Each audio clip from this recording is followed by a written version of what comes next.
Learning to perfect the stop shot is going to give you a super pool game. So I've got an exercise here that's going to help you do that. You notice on the table we have the cue ball and an object ball approximately 6 inches apart, and then each of these chalks is 6 inches further back from the object ball. So what we're going to do here is we're going to start with the first shot with the position of the cue ball, again 6 inches from the object ball, and we're going to aim below center and learn to stop the cue ball like this with a punch. Then we're going to place another ball up, and we're going to go and move the cue ball back to 12 inches from the object ball. Again, we're going to move down a little bit lower this time, so the greater the distance, the lower you go on the cue ball, and increase your speed a little bit like this. Then we're going to place it one more time. We're going to move the cue ball back to 18 inches, and we're going to go a little bit lower on the cue ball and hit a little bit faster like this. And on the last exercise, we're going to line up the cue ball 24 inches from the object ball. We're going to go real low on the cue ball this time, and we're going to go a little bit faster to execute the stop shot. So when you're playing this game of pool, it's very important to learn to control the stop of the cue ball by hitting it from distant distances. The greater the distance, the lower you must go, and the faster you must strike the cue ball in order to stop it, according to Dr. Pool.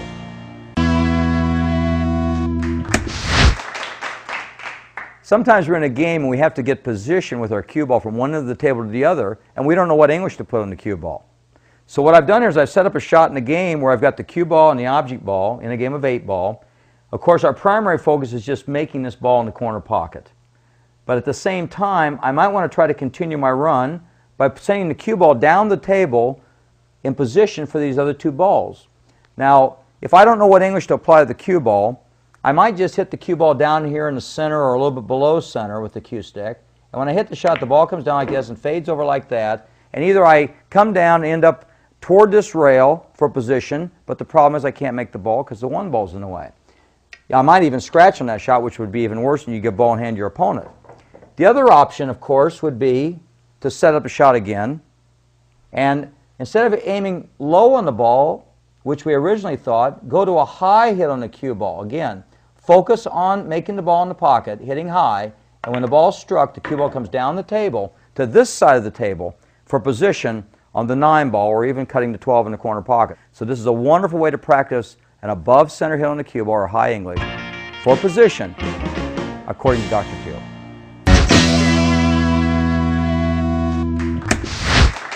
In our last exercise, we were practicing hitting the cue ball above center for position when you had to go down the table off of a cushion with the cue ball. Now, I want to take you into this situation now where we have the same setup again. I'm going to use a rack as a template so we get exactly the same setup. We're going to put the rack up on a spot, one ball in this corner, and the cue ball is a half a ball up. So this is the position you want to look for to get the same exact setup for your practice.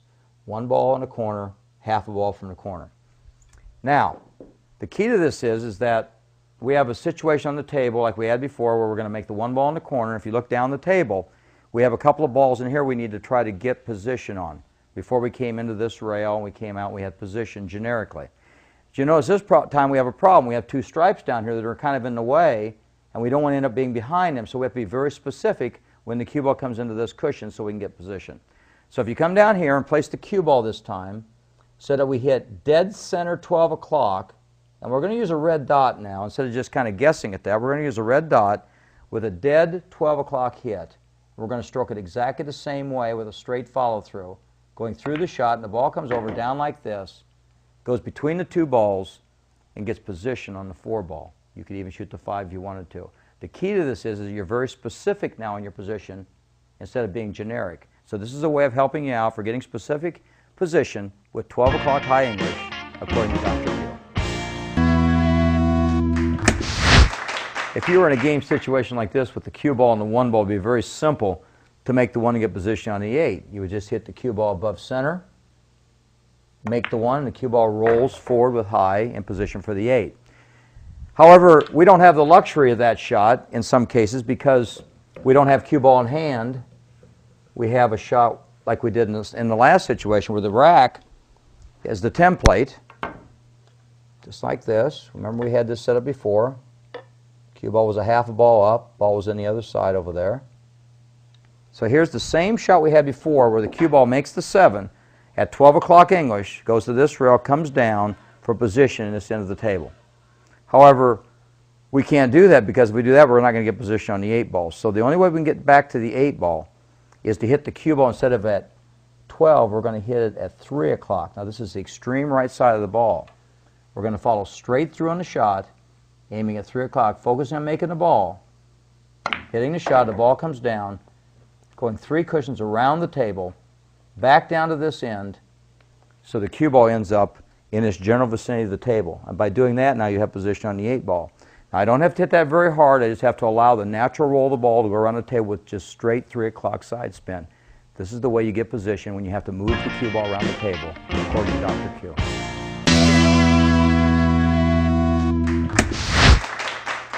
Most players that have a problem in the accuracy in the game is because their stroke has a problem in the way it turns in the backhand. In other words, as we swing the cue stick at a cue ball like this, as you swing back and forth, if the backhand is moving back and forth under the shoulder like this, there's a tendency sometimes to not hit the cue ball where you want to, and you may even have a miscue. You've all had probably that experience. I've had it many times, and what I want to do is I want to show you how to fix that problem. It isn't just the miscue that can happen. There's other errors, but the main element is that we have to correct the stroke so that it goes straight. There's 2 ways to do that. One is if you look at a pool table, you have diamonds here, or dots on the pool table. They're in a straight line. And if you practice lining up with your cue stick over these dots like this, taking your bridge and taking your stance, make sure that the back is right over the dots and the front are over the dot. If you start swinging back and forth, if your cue stick is actually turning on the back, you'll actually be able to see the dots like this by looking down at your cue. But if you start to really focus on keeping your cue stick straight over the dots, and you do that for 2 or 3 minutes, you're going to develop a very, very stroke that is very, very straight. In other words, your strokes can go back and forth nice and straight, and you just condition the muscle memory. Now, one other way to do that is to take a barrier we call. It's called barrier training. You line up a straight surface. It could be a board. It could be a cue case. And you line up your cue stick alongside the cue case. Now, if you notice here, my hand and my wrist are all against the case, and the spacing in here is all the same. So now we're just going to start moving like this back and forth. This is called a barrier training technique. In other words, we keep doing this. Now, you could actually read a newspaper. You could watch TV. You could talk to someone. You could do this for 2 or 3 minutes, and the muscle memory will be straight. So then once you program that muscle memory after 2 or 3 minutes and doing that several times a day, you can then go to the pool table, and your stroke should be straight because you've actually practiced tuning the muscle memory to make it straight, according to Dr. Q. When you break in the APA an 8 ball, if you make the 8 ball on a break without a scratch, you win the game. So what I'd like to do is I'd like to show you how to do that now. It's a real big advantage if you're a lower skill level player and you can't run out in the game. You might want to try to make the 8 ball on a break to increase your percentages of winning. So I'm going to illustrate it on how to do that. First of all, you have to have a tight rack, and we're going to break from the sides. So as the cue ball travels down the table, it must hit this second ball on the rack as full as it can hit it without hitting the front ball. If you hit the front ball, you lose part of the transfer of energy from the 1 to the 8. But if you hit the second ball on the rack, that ball's against the 8 ball, and it hits the 8 ball immediately and drives usually either into the side or up into this corner pocket or possibly one of the other pockets. Then the cue ball goes to the side rail, comes over like this, comes in, and goes back over to the rack again. So now we're going to kind of illustrate how that's done by the position of the cue ball. Now there's actually 2 places you can place the cue ball. One place is about a ball's width off of the side rail and up as far as you can go to this diamond. You can place your cue stick flat on the rail like this and aim at that second ball full, but occasionally what will happen is you'll hit it and the ball will fly off the table. The reason that happens is because a person puts their hand under the cue stick shooting at an angle. Now when you shoot at an angle into the cue ball, it's actually driving the cue ball into the table, and as a result it causes it to jump off the rail. So let me kind of show you what happens when you raise your cue stick up like this and your hand's underneath, the cue ball hits and it goes up like this and it flies off the table. Now, to avoid that happening, we simply lay our cue stick flat on the rail, put our hand on top of the cue stick, and aim as low as you can go on the cue ball to the second ball, and then you break. The other option is to move the cue ball off the rail about 2 balls width and put your hand out on the table, so now your cue stick stays much more level in its attempt to go down the table and stay on the level play field without jumping off the table. So we're going to now illustrate the break to you. We're going to get into position with low hit, and we're going to break. 2.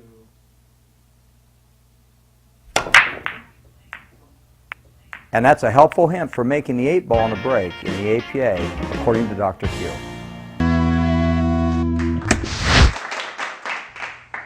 As you may know in the APA, when you're playing 9 ball, making the 9 ball on a break is not a win. Therefore, you must try to at least spread the balls more so that you've got either another shot or position. So let's move over here to the table now, and let's go ahead and try to show you what that break looks like. We're going to go ahead and line up the cue ball in a specific location in relation to the rack. The cue ball, the 1 ball, and the 2nd ball in the back row, which is the 8 ball, are in a straight line. This is a very good place to place your cue ball to give you the maximum chance of spreading the balls on the table. So if you look down that line, you got the 8, the 1, and the cue ball all in a straight row. That'll create a maximum amount of energy into the rack. All right, so we're going to do our pre-shot routine now. Chalking up, visualizing the entire shot, taking your stance, being balanced, lining up, taking your strokes back and forth, focusing. We're hitting the cue ball approximately center to a quarter tip below center. Natural stroke motion coming back real slow, hesitating, and releasing the cue stick.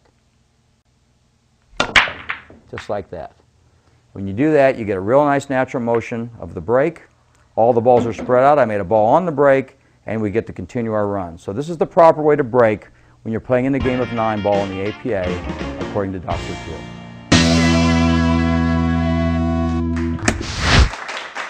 Many of you may already have your own cue stick, but what I'd like to do now is I'd like to show you some elements of buying a cue if you don't have one, or if you already have one and you want to look for another one. So let's just show you a few elements to look for when you're trying to purchase a cue stick. Basically on the table we have 2 cues. One is just kind of a plain cue stick. It doesn't have a lot of fancy inlay or anything to it. And the other one is one of the more exotic cue sticks with special inlays and woods. No matter which of the butts you're using here, you still want to have basically a shaft that would be very similar to this. This is a maple shaft. This is a very solid, hard wood. There are some soft woods in the game called ramen wood. You don't want to get those, but you want to have either a maple shaft like this, or you want to have maple wood that's covered with fiberglass. Let's just say, for instance, an Acutech version. You also have out here the tip. The tip in most cases should be anywhere from a hard to a medium hard tip, usually made out of leather. There are some tips that are made out of phenolic, but for beginning cue sticks, you want to generally stay with a leather tip. Then as you come back to the joint of the cue stick, basically these have what they call collar rings on them. Those will help preserve the wood. When you break, it has a tendency for the wood to split. The collar has a tendency to preserve the wood around the joint area. And basically that's going to be the same on all cue sticks you look at.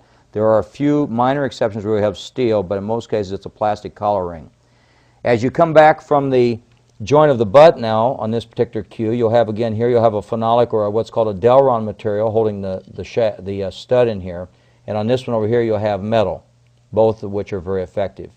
Coming back toward the wrap area, you have a wrap. This happens to be leather and this is leather, but in the beginning stages of your game, you might want to start with either nylon or you might want to have Irish linen.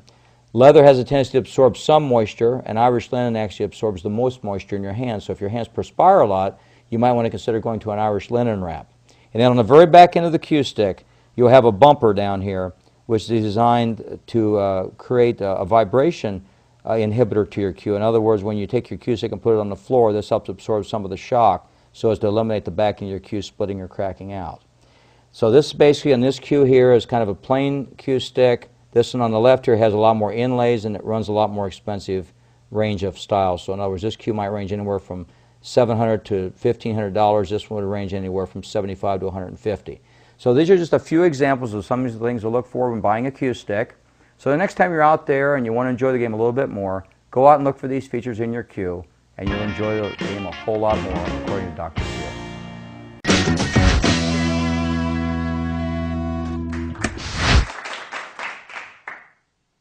Playing position in the game of pool is one of the most critical elements for a professional game. What I'd like to do is I'd like to show you a shot that is a simple cut shot to the corner pocket. The cue ball travels to the side cushion, crosses the center of the table as it comes off the cushion, and travels for position to the 8 ball in the corner pocket. This is pretty much how the shot looks. Cue ball, low right English, nice smooth stroke. and the cue ball comes across the center of the table for position on the 8-ball. This is a great practice exercise, one of the most common shots in pool. So the next time you're playing, you're practicing, try this shot first to develop a better game, according to Dr. Q.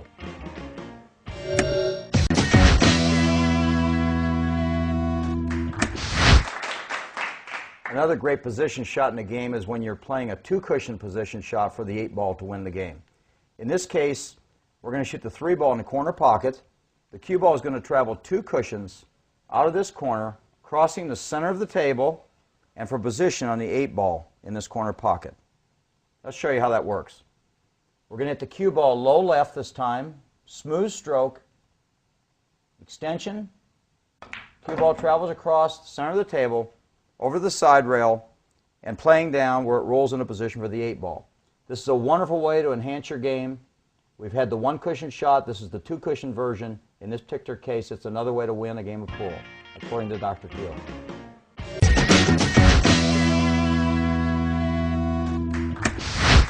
Another great practice exercise when you're playing position is a 3-cushion shot.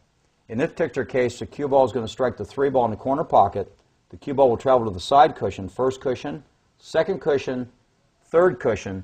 Cue ball travels across the center of the table for position on the 8-ball in the corner pocket. The shot looks something like this.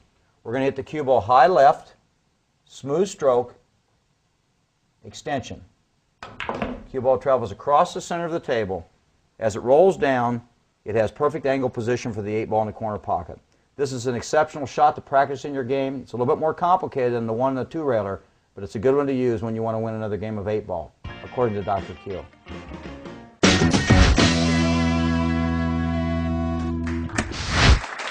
We have a position shot now that is a little bit more complicated than the other ones we've showed you so far. In this particular shot, the 3-ball is actually a backwards cut to the corner pocket. The cue ball will travel across the table, hit this side cushion, and spin back across the center of the table for position on the 8-ball in the corner. The shot looks something like this. Low right English with a nice smooth stroke on the cue ball. Cue ball spins back across the center of the table, rolling down for a perfect position on the 8-ball. This is a great practice exercise, one you should work on quite a bit. It'll give you a lot more chance of confidence in your game, better chances of winning the game of 8-ball, according to Dr. Q.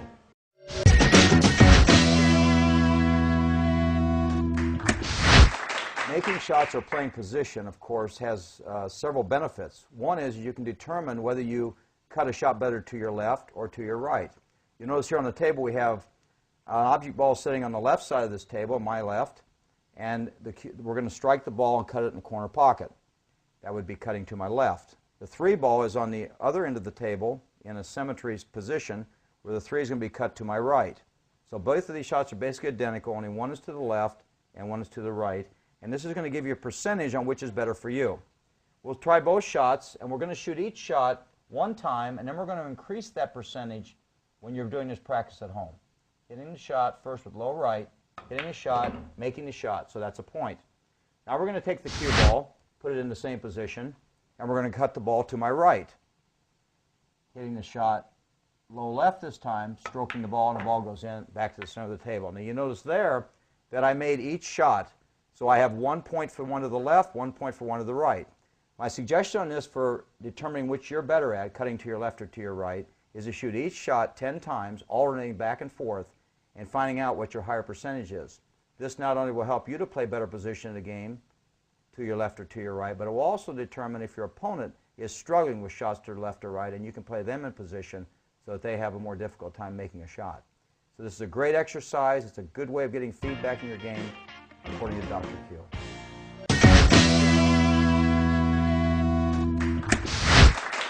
Playing position should be done in your game on every shot. Even when we get to the last shot of the game, we want to create what's called imaginary position.